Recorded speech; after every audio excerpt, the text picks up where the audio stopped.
Merong breaking news lang kasi nabasa ko yung mga pinost ni Jay Guevara. Tinanong ko nga sa kanya na meron daw nagbabanta sa Banateros at sabi pa nga doon uunahin daw ako. Sabi ko bahala siya kung yan ang gusto niya dahil lang sa pakikipaglaban natin para sa bayan. Meron siyang plano sa atin, bahala siya. Tayo po ay laging handa para sa ating bansa.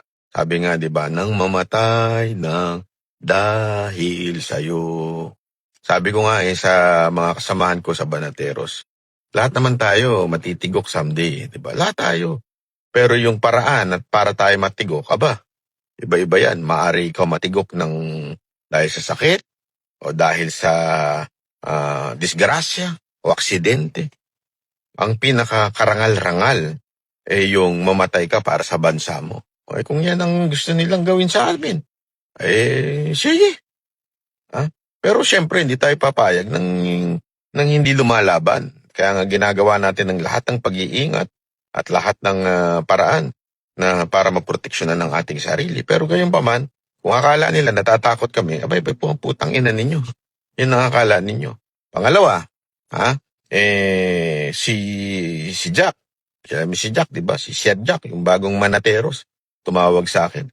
At meron na pag-alaman niya na binabantaan din siya ng isang grupo. Hindi ko na lang sasabihin kung ano itong teroristang grupo na ito. Binabantaan din siya na kesyo yayariin din daw siya. Buti na lang, nalaman ng kanyang tatay at binalaan siya. Sabi, mag-ingat ka, Jack. Alam mo, eto lang masasabi ko sa inyo. Mula nung binanata namin itong mga kampwet, itong makakaliwang terorista, mga NPA, ang mga hindot na yan, akala nila basta-basta kami matatakot. Huwag kami, Banateros kami. Huwag kami. Kasi kami, handa po kami sa kung anumang mangyayari. Hindi ko namin sina-challenge. Siyempre, tangina, hindi pa pwedeng kakayanin nyo lang kami basta-basta. Ay talagang magkakasagupaan tayo kung ganyan ang inyong iniisip. Pero gayon pa man, handa kami.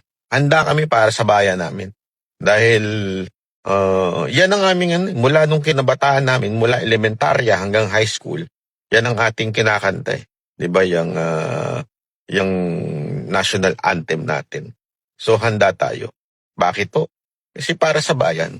Bayan unahin natin. Ngayon, kung yan ang inyong nasa isipan, sige lang. Sige lang. Tingnan natin. Hindi po kami natatakot. Alam mo ngayon, desperado na itong gobyerno na ito. Alam kasi nila na talo na sila sa lahat ng mga bagay, di ba? Alam nila nabubuking na yung kanilang mga sikreto. Unti-unti nang nalalantad ang kanilang kasinungalingan. At kung kaya nilang patahimikin ang mainstream media, kami hong mga Banateros, hindi ho nila kakayanin patahimikin. Lalaban kami para sa bayan. Ipaglalaban namin ang bayan. Ngayon, bahala na ang ating Diyos magprotekta sa amin at gayon pa man, yung pag-iingat namin, siyempre, hindi nyo kami madaling mayayari. Sigurado ko sa inyo, hindi kami madali. Okay? So, yun lang ang update po. Breaking news po yan sa ating mga kababayan na nanonood nito. Ipanalangin nyo lang kaming patuloy. Ipanalangin nyo lang ang ating bansa. Ako naniniwala hindi natutulog ang Diyos. Maraming salamat po. Ako po si Banat Bay.